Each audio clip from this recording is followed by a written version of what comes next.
Priya Mittal, and welcome to our inaugural session of GoSeller 2021, where we teach you how you can be the best seller in this year and how you can prepare yourself for the advanced that we'll be teaching you how to do. So we have four really amazing guests with us today. We have Ram, Director of Sales from SellerApp. We have Henrik Johnson, who is the CEO, who will be talking about sourcing, and we have Anthony from PickFu. So let me just establish what we're going to be talking about in this session so it's easier for you guys to follow. So in this session, we will be talking the trends that we're expecting and the prediction, and we'll also give you a little bit of sneak peek in 2021 and what we'll be talking about in the event that starts from 1st Feb. So let me introduce my first guest for today. His name is Ram Menon, and he is the Director of Sales at SellerApp. Hi, Ram. Hey, Ria. How are you doing? I'm good. And our next guest for today is Henrik Johansson. So let me just get him on screen. Henrik, you're on screen. Hello. Hello, everyone. I'm Henrik Johansson. I'm the CEO of Gemba. Yeah, and then we have Anthony from PickFu. He will be answering all your listing optimization questions. And believe me, he's one of the smartest people I've met. So Anthony, you're on screen. Hi, Anthony. Hey, what's up, everyone? I'm Anthony from PickFu. Excited to be here. Yep. And we have James from Alibaba. James, I'm going to be calling you on screen right now. So that's James. Hi, James. How's it going? Hey, everyone. It's James from Alibaba. Nice to meet you all. So here are the guests for today. And as we all discussed already, the topic for today is future of Amazon. So I have attended so many talks and I've attended so many sessions, and they're all going to talk about what's happening on Amazon right now and how you can prepare for the future. But what is the future of Amazon when we're thinking about, let's say, the next 5 years? What is there to expect? Where is it heading? Because there is so many uncertainties, and Amazon as a platform is evolving like anything. So every day I go on Amazon, there is something new. So let's just discuss what the future of Amazon holds for us. So starting with Henrik. Henrik is going to be talking about finding profitable products for 2021. So Henrik, over to you. What do you think the future of Amazon is going to be, and how you can find products to source for, or to find products for 2021? Over to you. Yeah, thank you. It's a big question, and I look forward to go in depth on Monday in my presentation. I think one thing that if we look at it sort of really high level, Amazon is amazing, and what they've done is dramatically lowered the barriers to entry for starting a new business, and I know that's why a lot of you are here. I guess the downside of that then, right, is that there's more and more sellers selling the same things, competing for the same things. So this whole question of profitable products is a little bit of a tricky one. I'm sure you all Googled what are the hottest products for 2021, and so it's another 100,000 FBA sellers out there. So I think that what I'll talk about on Monday is a little bit of a different approach to it, not just going after the hottest product category or the hottest listing or the fastest growing SKU, because you have to be a little careful. That's a double-edged sword. Yes, there's a lot of sales there, but there's a lot of competition too. So that said, I'll go into more on that on Monday. But clearly, right now that COVID, I really hope we're getting this under control. But I think that COVID has had an impact on how consumers live and act and work. So that's definitely a trend that we see. A lot of our customers are moving in that direction. How has COVID changed how people work? That that their kids are homeschooling, that they're spending more time with their pets, that they're spending more time with their partners, they're spending more time at home. So I think any products that are helping customers live better lives at home, we see a lot of potential there. And even in some of the categories that you might think are done, sanitizers and others, masks, gloves, we really see a second generation of those where they're now becoming more evolved, more fashionable, second gen products of things like that. Because even if the vaccine works, I think that the impacts of COVID, we're going to feel them for a long time.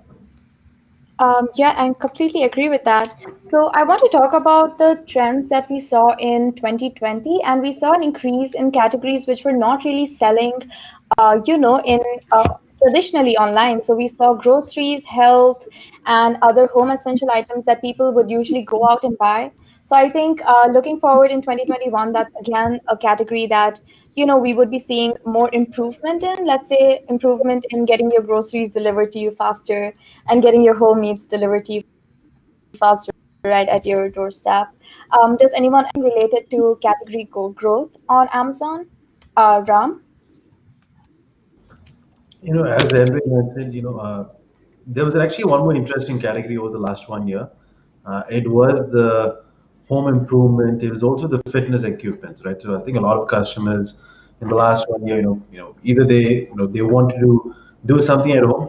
They wanted to kind of improve the whole, the physical condition, because obviously everyone ended up doing work from home for close to a year, right? So I think one category was the sports equipment, kind of gym equipment, the yoga mats. I personally did buy boxing gloves, right? So to kind of work from home itself. The second, obviously, the biggest one was kind of the office desk improvement, where obviously everyone had to set up a work condition at home. So that was kind of a big improvement. And I think the next field, which was an always trending field, but was more into the health supplements, right? Where I think since a lot of customers, were staying at home and they were kind of really unsure what's happening, I think trying to kind of make sure they're physically well, also mentally well. Right? I think that was those two key factors in last year was a really important thing we had to see, and I think a lot of them did kind of end up using a lot of health supplements to kind of make sure that they're doing well and they were okay, right? So I think these three fields were also kind of a really popular category, I think, in the last 1 year or so, and this trend has been obviously going on, and even in 2021, at least the start of this year, this trend has been kind of improving as a growth itself. Right. Thank you so much for answering that question, Ram. And so I am going to talk a little bit more about sourcing now, because we have already spoken about, getting profitable products sourced for. We've already spoken about products that are going to sell well in 2021. So over to you, James. How do we source for 2021? Yeah, I think there's a lot of challenges with the supply chain happening around the world. Everyone, distributors, Amazon sellers, everyone's getting squeezed, not only by Amazon, but also the consumers. They get a lot of products have been actually, difficult to get because they saw a very heavy decline in demand at the beginning of the COVID period or the beginning of 2020. And what we're seeing is a lot of our sellers are now in certain categories are seeing a huge uplift in demand, especially around product categories like the home products, as electronics, things that people are consuming as they divert some of their spend from travel and entertainment into the home and the home environment. And additionally, on top of that, logistical supply chains have been squeezed significantly. We've seen an uplift in the price of the container index by almost 3. So there's a huge squeeze on the demand of products. So sourcing has become particularly tough, and not to mention that these retailers, distributors, sellers are not able to go and see products, factories. They're not able to travel to see them. So there's a huge, and they're also not able to go to expos. So if you think about trade shows, they've mostly been, almost all of them have been cancelled, and some of them have moved online. And so sourcing new products is quite difficult. What is that it's also, makes that whole product development, product sourcing process very difficult. And we don't see that ending, frankly, in the near future. So, Alibaba is obviously just one channel for people to help source globally. There are lots of different channels, and we operate as the world's largest B2B platform, and a place to find and sort through verified sellers. But if you think about what is the best way to then go out and build a product, I think you probably the process hasn't changed. It's just the channels in which they go and source have changed. So finding the right type of suppliers, working with them closely, and I think if you think about what Hendrik said, it's not about finding the hottest SKU. It's about finding the niche SKUs that maybe have some sort of customization to then add value to the buyers. You don't want to compete with everyone. It's just a race to the bottom. The goal really should be around building your products and product catalog in niche, longer tail areas with select suppliers that are able to fulfill capacity, fulfill the quality of product, and fulfill on time. Yep, and that was very well said. And I think this is something that we all have to keep in mind as well. So SellerApp has recently partnered with Alibaba for your sourcing needs. So if you ever want to, you can check out a free tool on our website. And if you're like confused for sourcing your products, just go to our website and it's a free tool and it will redirect you to Alibaba and you can get all your sourcing needs fulfilled then. Coming to Anthony now, and Anthony is, as I said, a listing optimization expert here. So Anthony, how does listing optimization look for this year? Are we expecting any changes? Are we expecting Amazon to release something new? I know that video ads are something which are already coming in, but are we expecting something else from them as well? Yeah, I guess the biggest thing that you're going to see in 2021, and to Heinrich's point earlier, is that the competitive landscape on Amazon is just going up. It's going up dramatically. And so it's easier than ever to sell. You have amazing tools and you have amazing resources, but the level of competition is going up dramatically. And we really see that on the creative side, and it's in a very dramatic way. So what you're seeing now are, back a few years ago when you were selling on Amazon, you could put up almost any product. You could have a somewhat decent looking listing and it would convert probably better than what was already on there now. That's a little bit different from 2020, and now what we're seeing going into 2021 is that if you want to be successful, if you want to have a highly converting listing that's actually stays on the first page of search results, it really has to have the look and feel of a national level brand. Part of this is because we're seeing huge amounts of cash in terms of a cash influx into the Amazon space. Some of that is from these private equity funds. Some of it is from now Amazon sellers are able to get capital that they can invest into their product launches. And so from a listing optimization standpoint, we're seeing that really take it to the next level. Earlier, you were asking about what does the video platform look like? Video is something that up until very recently wasn't available to all Amazon sellers. It was only available to a small subset of the entire Amazon selling platform. And now you can see Amazon showing a preference heavily towards video. You're also seeing Amazon open up different tools within Seller Central, within managed experiments, so that you can actually do split testing inside of the platform. I think Amazon over the next year is going to give sellers more access to show off their products in different ways to show the look and feel of their brand. I think you're going to see 3D renders get much bigger and much more popular, those 360-degree photos, use of video, and then also just more immersive storefronts. Yeah. So I think when we're talking about the future of Amazon, I think it would be unfair to not talk about what happened in 2020. So I see that Amazon has, again, as we spoke about video ads, and I see that Amazon has also put out display ads as well. So I think it's ever evolving, the world of Amazon, and we can always expect something new for them. So let's take a question now. I see that the chats are here. So Harry Jacob, hi, welcome to our stream. And he says, hi, everyone, what is Spotify and what is Shopify and Shopify Plus? Should I pay more? Can you please enlighten me? Thanks in advance. Who wants to take this answer? Ram? I'm not sure what Shopify. I mean, I know what Shopify is, but I don't know what Shopify Plus is. I think it's a similar model to how kind of Amazon and Amazon Prime works in terms of the whole situation. I think I'd say yes. Probably opting out a Shopify Plus option is good because you have these additional extensions which you can potentially use. I know one of the extension Shopify has is the whole automated email part of it. So I would say absolutely yes. If it is an option and if the customers are able to pay for the subscription, absolutely yes.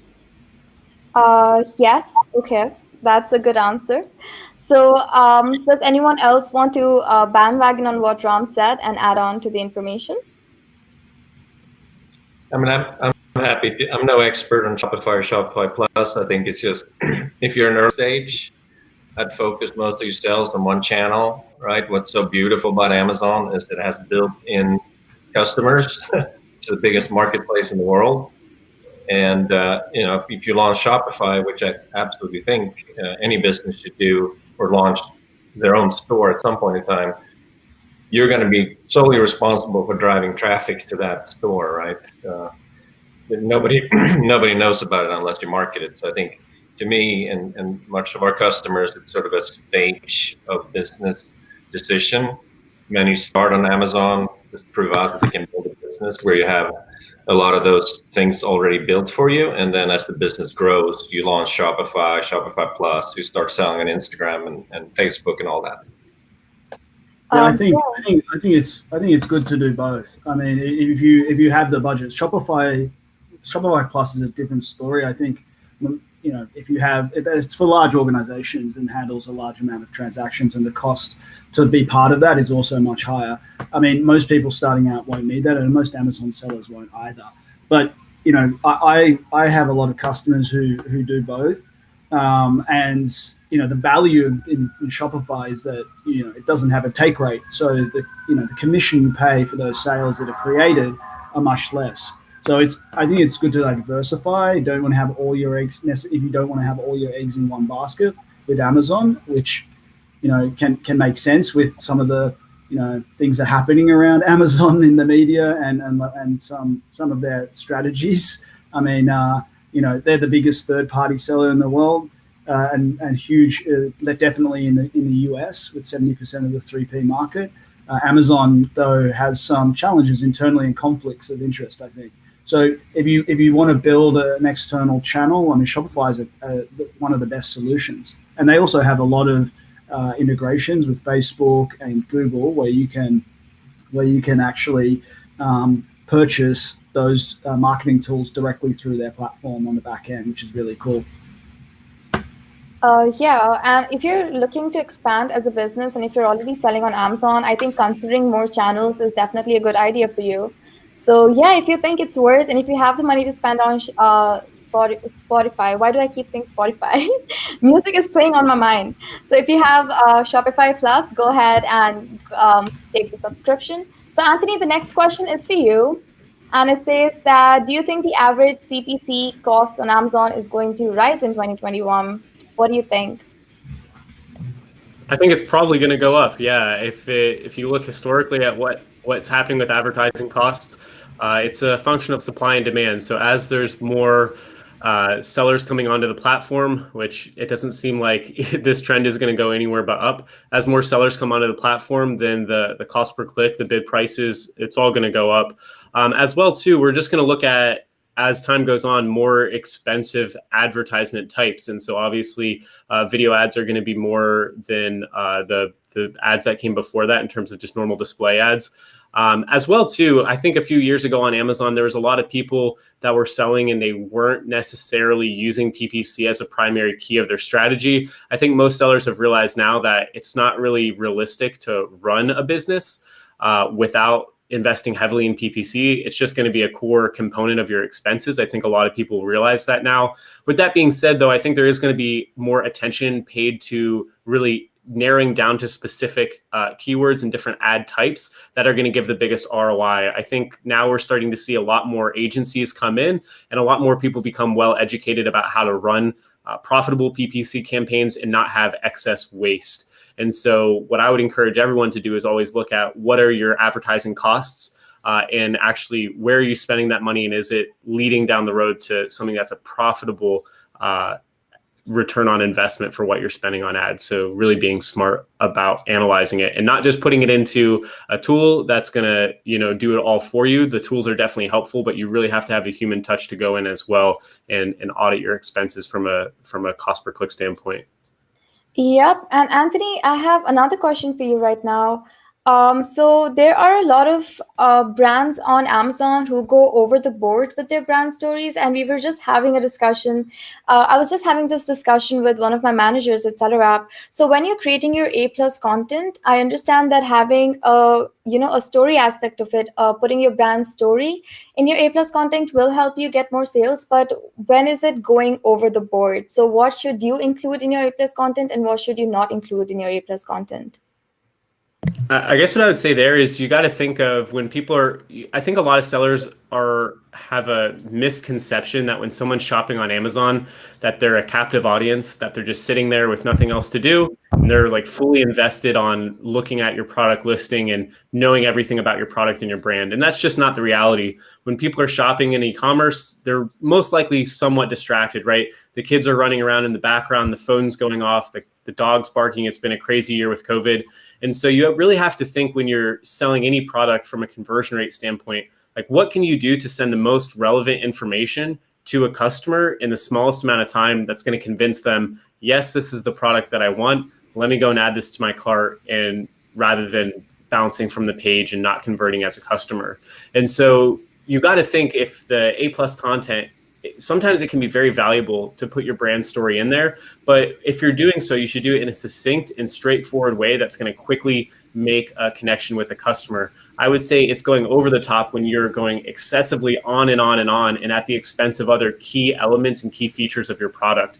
And so most products aren't, especially for newer sellers or even sellers that don't have mass global or national brand recognition, you don't need to go over the top with telling your brand story. It can just be as simple as one single tile, rather than dedicating your entire A+ content to your story about your brand and about how all of the wonderful things that your company is doing. That's very well and good, but think about, okay, there's a core reason people are buying your products, and it's not necessarily for the reason of your brand story. I think Tesla is a really good example of this. They're obviously a very sustainable and eco-friendly company, but when you go to their website and you go through their selling points about the cars, they're not telling you how you're going to save the environment. They're telling you how their cars are fast and they have a long range, or their solar tiles look beautiful and they're going to last for a long amount of time. So keep feature specific, and then the brand story is an icing on the cake. Yeah, and I think that was put perfectly, because that's the discussion I was having with the manager right now. And I just wanted to understand if people actually look at A+ content that much. And thank you for clarifying that, Anthony. And coming to you, Hendrik, I have understood that finding a niche for your product is something better to do. So let's say if a person is planning to sell in electronics, it's better if they find a niche, let's say electronic or Bluetooth headphones. So how can you help people find their niches for their products? Well, I always believe that the best way to build a business is to start with a specific customer in mind, right? I see a lot of people, they go through research tools and they try to find this hole in the market, right? They try to find an under-marketed listing that don't have great content or great pictures.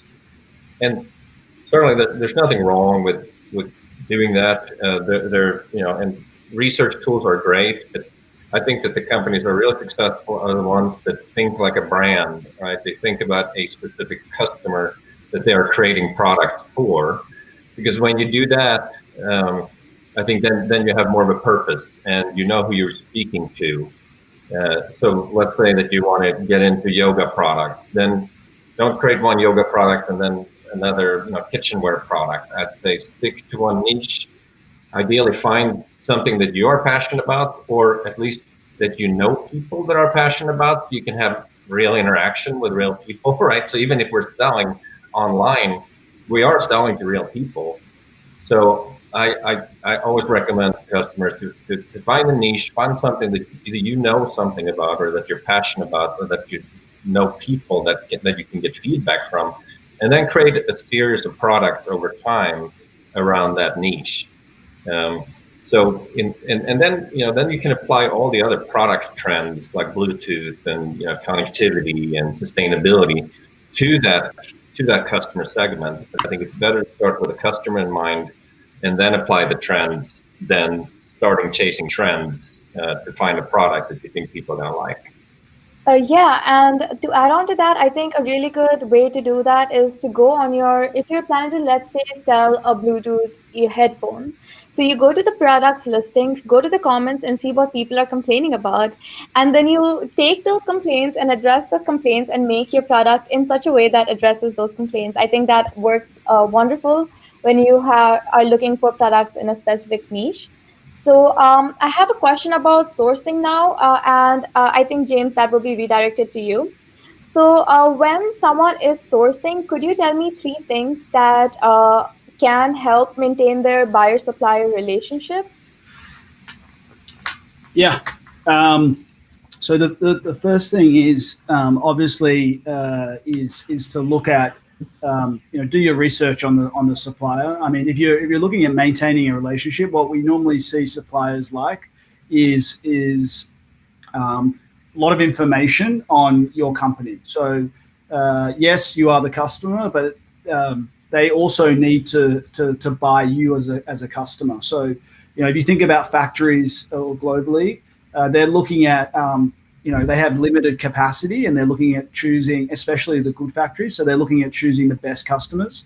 So giving them all the information on your company, who you are, what you do, is really important for them to feel you're a credible customer that will come back and do repeat purchases. So, it is important to present your company properly from the get-go, number one. Number two would be, it's always helpful to give them a forecast. So obviously it's difficult when you're starting out with a new product, but purchase quantities do matter to them because they need to fit you into a production schedule. So finding your type of product and buying a quantity that is, obviously something that you're not going to kill your company with, but is of value to that particular factory. And then after you purchase the products and get them delivered, providing them with feedback wherever you purchase that, online reviews that can help them get new business, helps your relationship in the future with them as well. So if you're able to, if you buy it on Alibaba, for example, we always encourage a review on that seller so that they see that favorably, and they'll be much more open to making new prototypes, samples for you in the future, as well as doing more business with you and giving you favorable terms. Yeah, and I think at this time, it's very important to, focus on your relationship with your supplier. Ask them what their favorites are, follow up on their family, and I think that goes a long way to maintaining that relationship. And I think if you have a really good relationship with your supplier as well, that helps you getting your quality checked real faster, and you have that trust in your quality of the products that you're getting. So I see Nancy Green has a question here, and I have a question for you all. Can you pinpoint post-COVID-19 shopping trends that are here to stay in 2021? Can you also elaborate on the measures that we can take to capitalize on the situation? So, James, do you want to take this question? No, I was just going to say on the trends, we have some data that we have from the platform on trends, and this is not Amazon-related data. It's from our platform. But when you think about Alibaba, the majority of our buyers are actually Amazon sellers. So, I mean, what they're looking for, they're sourcing on Alibaba, is actually being sold directly on Amazon and other channels. The data we had from last year, we saw a huge uplift in 3 categories. One was in beauty and personal care, which may include nutrition and supplements. Home and garden was a huge uplift as well. Apparel was as well. We also saw the thing is, though, we saw a bit of a drop after July for apparel and beauty and care. So those they had a boom in the first few months of the pandemic and then dropped after July. But what we're seeing is maintaining the lift was consumer electronics, home and garden, and sports and entertainment. Well, and by sports I mean sports products, shoes, outdoor sorts of products. So those are the 3 categories, and we think that those are going to continue to stay as people divert their spend, from travel and entertainment in the form of dining, mostly, and concerts and sports games, moving into even the back end of 2021 before everyone gets jabbed in the arm. Yeah, and I have seen a huge hike in supplements as well.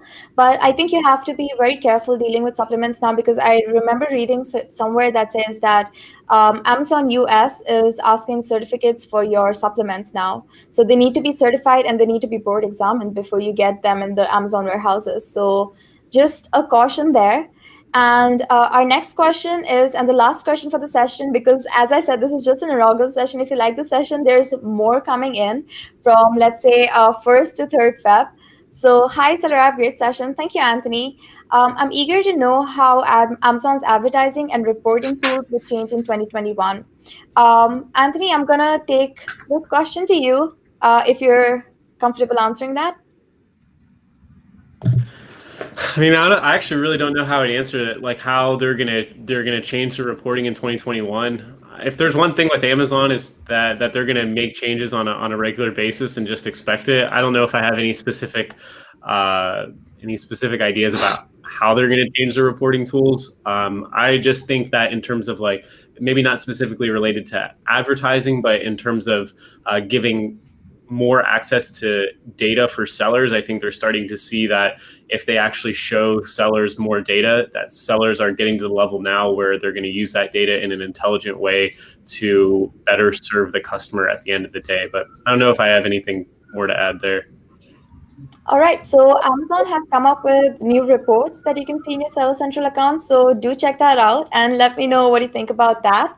And I think when it comes to Amazon advertising, the whole advertising phase is moving from the platform to, let's say, Instagram and Facebook, where you can just buy the product directly from a post. So if you're planning to expand your business and if you want to try out something new in 2021, do look for influencer marketing and get that, try to do that right away, because I think that's going to get a lot of traction as well. So yes, that is it for today's session. I would like to thank all of our speakers for being here and telling our audience a little bit about selling on Amazon in 2021. So I'm going to talk a little bit more about what's happening from first. So we have an event coming up called GoSeller 2021. So we have on the first day, we have Hendrik, James, and Ram coming in, and they'll be talking about how to increase your profit margins, how to find products that are profitable for 2021, and how you can deal with your sourcing and inventory management in the same year as well. Day 2 is all about PPC, and we have Nitin Manfredi coming in then, and Nitin could not attend this call due to some client issues. So we are going to be we are going to be making that live on Feb 2nd. And for February 3rd, we have Anthony come in, and he will be teaching you all about listing optimization, your main images, and everything that you need to know to make your page stand out, to be honest, because the competition is insane right now. So I think listing is something that is going to make your product stand out. And Ram is going to be teaching you how to benchmark and become the best seller in 2021. And I will be talking about buy box and hijacking issues that most of the Amazon seller face. So I will be ending the session now. I hope to see you all then. And please register for the event, because we have some goodies saved for you. So yes, I will see you all then. Bye-bye.